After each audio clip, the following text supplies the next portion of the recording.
Desde el deseo de la gente de las tribus agua por vivir en armonía y benevolencia con el mundo cambiante, pasando por la cooperación humana y la ignorancia sentida por partes iguales por la diversa población del Reino Tierra, llegando hasta las creencias ambiciosas y extremadamente egoístas de las personas de la Nación del Fuego y finalizando con las prácticas pacifistas y libres de los monjes nómadas aire, el mundo Avatar nos ha dado, desde su concepción misma, una representación muy compleja de las diferentes realidades éticas y morales que vivimos como sociedad en el día a día, y dentro de las muchas costumbres, ideologías y dilemas que todos estos personajes del mundo Avatar hemos visto enfrentar durante miles de generaciones, en múltiples contextos y situaciones diferentes, las costumbres, ideologías y dilemas de un individuo en particular han sido el disparador de toda una época y de toda una historia. Hablo, por supuesto, del código moral que cada avatar ha tenido y que, según sus variantes, ha modificado de una forma u otra a las 4 naciones.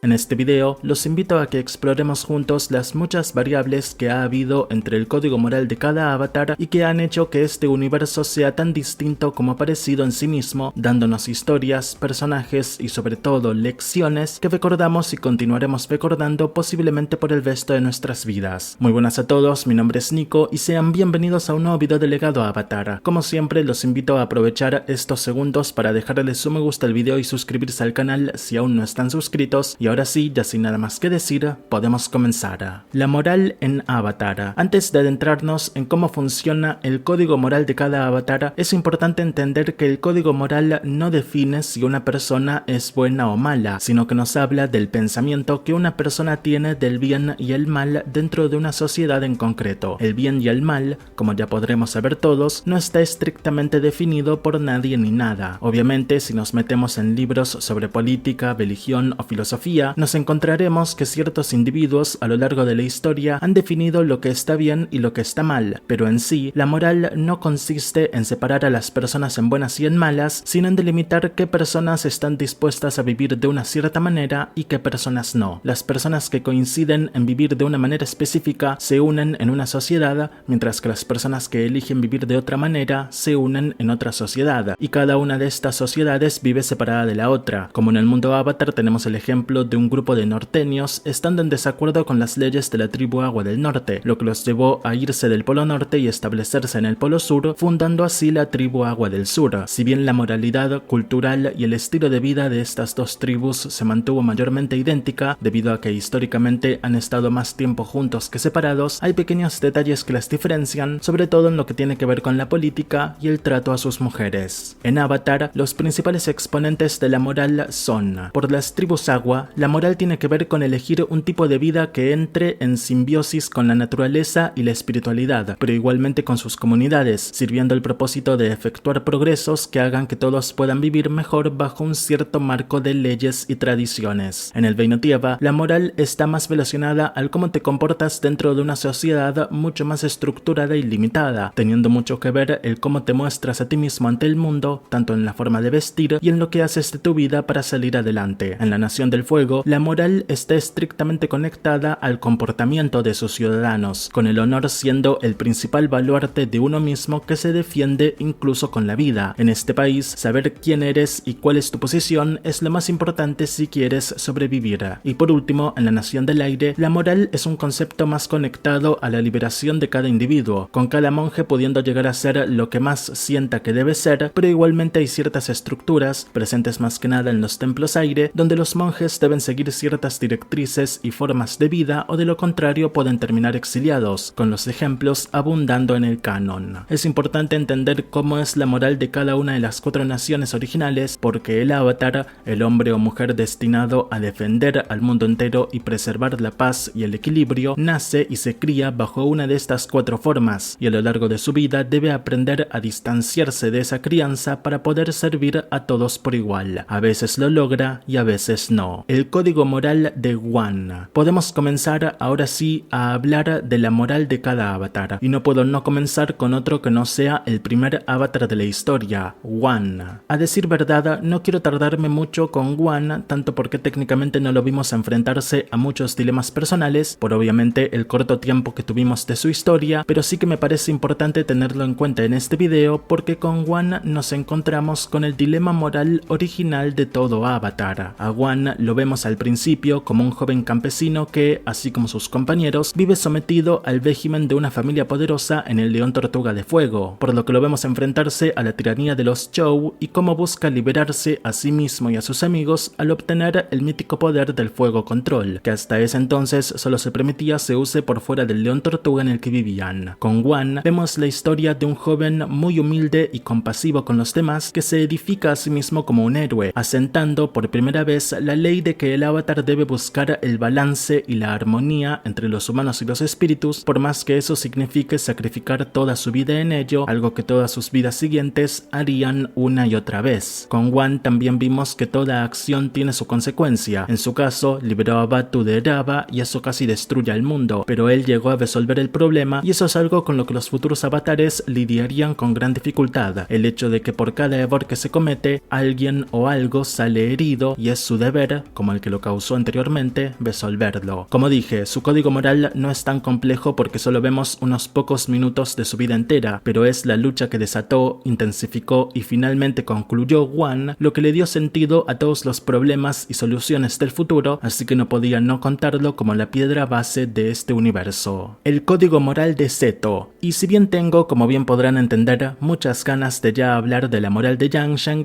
antes debo hablar de Seto, el avatar de fuego anterior a ella que, si lo dejamos todo claro, no sabemos mucho de él realmente como para hablar largo y tendido de su época y de los problemas a los que se enfrentó, pero algo que sí sabemos es que el mundo posterior a su época juzgó en gran medida la mayor prioridad que Seto le dio a la Nación del Fuego por sobre las demás naciones, lo que significa que Seto tuvo un código moral muy conectado a la cultura de su país. De nuevo, no sabemos básicamente nada de a lo que se enfrentó y no es mi intención ponerme a suponer, teorizar o inventar, así que aquí lo dejo. El código moral de Yansheng. Y ahora sí, vamos con Yansheng, que es mi avatar favorita por detrás de los dos avatares principales, Aang y Koba, justamente porque con ella se explora muy a fondo el dilema moral al que se enfrenta por una parte ser una nómada aire, nacida y criada bajo los principios pacifistas y libres de las monjas, y por otra parte ser el avatar, es decir, con el deber obligado de ayudar a todo el mundo, nunca liberarse realmente de ninguna atadura terrenal y estar constantemente enfrentándose a los mayores peligros del mundo, lo que, en sus libros, hemos visto que significa usar técnicas altamente inmorales como la privación del oxígeno en otro individuo, es decir, la técnica de asfixia. Navegando por internet y buscando distintas maneras en las que podría conducir este video, me encontré con un artículo interesante donde un fan expresaba que el consejo de Yansheng a Aang dado sobre el León Tortuga, cerca del final de la serie de Aang, es el más trascendental de todos los que Aang escucha ese día, es decir que el consejo de Yansheng está muy por encima de los consejos dados por Boku, Kyoshi y Kuruk. ¿Pero por qué? Pues porque mientras que estos tres avatares le dicen a Aang que debe matar a Ozai, de distintas maneras por supuesto, Yansheng se lo dice también, pero conectando la situación a su dilema con respecto a la filosofía nómada aire de respetar toda vida ajena. Yansheng le dice directamente a Aang que su deber como avatar está por encima de sus propias creencias y necesidades espirituales, lo que significa que, por consecuencia de su naturaleza como el avatar, Aang nunca podrá llegar, ni tampoco debe llegar a convertirse en una persona moralmente perfecta, porque el vacío de egoísmo en su propia persona es lo que significa cumplir con su deber como avatar. A decir verdad, estoy completamente de acuerdo con lo expresado por este fan, del cual les dejaré por supuesto el link al artículo en la descripción en caso de que quieran leerlo y descifrarlo bajo su propio uso de las palabras. En sus novelas, Yansheng es enfrentada al dilema al que se enfrenta Aang, dado que el mundo entero espera que ella haga todo lo que sea necesario para traer equilibrio al mundo, lo que en Aang se traduce en matar a una persona y en Yansheng se traduce en engañar y manipular a su favor todas las diferentes situaciones y personas que intervienen en su camino, entre las cuales se encuentran varios líderes mundiales. Yansheng es una avatar que debe aprender a aprovecharse del exterior para obtener un beneficio que, al final, le servirá para alcanzar cierto objetivo más grande. Por lo tanto, Yansheng termina convirtiéndose en la mayor ejemplificación de la frase "el fin justifica los medios", porque al final de sus libros ella manipula tanto a líderes como Fei Shan y Oyaluk, así como a la propia gente que cree genuinamente que ella está ayudando al mundo a progresar, cuando la verdad es que ella solo está disfrazando sus múltiples devotas en aparentes victorias que le dan esta falsa imagen pública positiva. También con Yansheng vemos un claro ejemplo de lo que veríamos en, entre comillas, el futuro, pero registro el pasado en orden de publicación, que es un avatar enfrentándose a los líderes y máximos representantes de su propia nación, por lo que está haciendo está yendo en contra de todo lo que le enseñaron al criarla. Vemos a Yang Sheng enfrentarse constantemente al abad del Templo Aire del Norte y la vemos usar a los monjes del norte y su habilidad de asfixia para mantener prisioneros a sus enemigos maestros combustión, con el abad estando muy en desacuerdo con esto porque, según él mismo dice, apenas un nómada aire se vuelve un carcelero y pasa a estar constantemente vigilando que otra persona no sobrepase su límite de poder, está alimentando su propio deseo de poder, por lo que piensa de forma egoísta y negativa sobre su espiritualidad y, al final, sobre el mundo mismo. Yang Sheng no está dispuesta a aceptar el punto de vista del abad, ya que, bajo su perspectiva, lo que ella hace solo es buscar el mayor equilibrio posible. Finalmente, cuando todo esto concluye en un asesinato dentro del templo, que es considerado sagrado, el abad exilia a Yang Sheng del mismo. De esa forma, Yang Sheng se suma a una bien cargada lista de nómadas aire que, por distintas acciones, han sido exiliados de su templo de origen, con los otros dos ejemplos más conocidos siendo Yesa, madre de Kiyoshi, y el monje Kelsang, que luego sería padre adoptivo de Kiyoshi. Y a pesar de que algo tan inmenso como un exilio es un golpe muy duro para Yang Sheng, ni siquiera eso la hace retroceder en sus acciones ni pasa a pensar de otra forma, porque ella tiene claro que su deber como avatar está por encima de cualquier cosa, incluso de sus propios intereses, lo que la convierte en la avatar con la moralidad más estricta y al final del día, la más triste. El código moral de Kuruk. Pasamos al próximo avatar y sí, esto va para largo, pero con Kuruk al menos no, y no porque él vivió solo 33 años, sino porque aún no hemos tenido la oportunidad de indagar, tal y como sí con sus inmediatas predecesora y sucesora, en su vida y en su obra como avatar. Obviamente sabemos algunas cosas. Mientras el mundo entero creía que él estaba eludiendo sus deberes como avatar, en realidad estaba protegiendo a la humanidad de los espíritus oscuros, pero más allá de eso, no tenemos conocimiento sobre algún dilema moral al que se haya enfrentado en vida. A nivel personal, sin embargo, podríamos decir que se enfrentó al dilema de si contarles a sus amigos lo que estaba sufriendo o no. Como sabemos, él nunca dijo nada a nadie, salvo a su amigo Nyaiza, pero incluso a él le ocultaba algunas cosas. La vida de Kuruk fue muy oscura y sufrida, pero todo parece indicarnos que él siempre tuvo muy claro que su máximo deber era ayudar a los dos mundos de la mejor forma que pudiera, siendo quizá el avatar que más comprende la parte del sacrificio de la que les hablé al principio con Wan. Esperemos algún día poder tener un par de libros de él en los que podamos explorar sus pensamientos más profundos y ampliar esta sección. El código moral de Kiyoshi. De todos los avatares mencionados hasta ahora e incluso de los que quedan por mencionar, Kiyoshi es el avatar que más intriga y fascinación ha causado siempre en torno a los códigos morales que utilizó durante su tiempo en vida, siendo reconocida, incluso a partir de sus breves apariciones en la serie animada de Aang, como una mujer que dedicó toda su vida a sus principios morales y que hizo de su fuerza y su valentía sus mayores armas para edificar un legado que se extendería durante siglos en todo el mundo avatar. Con Kiyoshi sucede algo interesante y es algo que no solo he visto ser repetido por muchos fans en todas partes, sino que yo mismo he dicho anteriormente, y es que la Kiyoshi que se nos presenta en sus novelas es una Kiyoshi totalmente distinta a la Kiyoshi que conocemos por la serie de Aang. Para cuando Kiyoshi aparece ante Aang,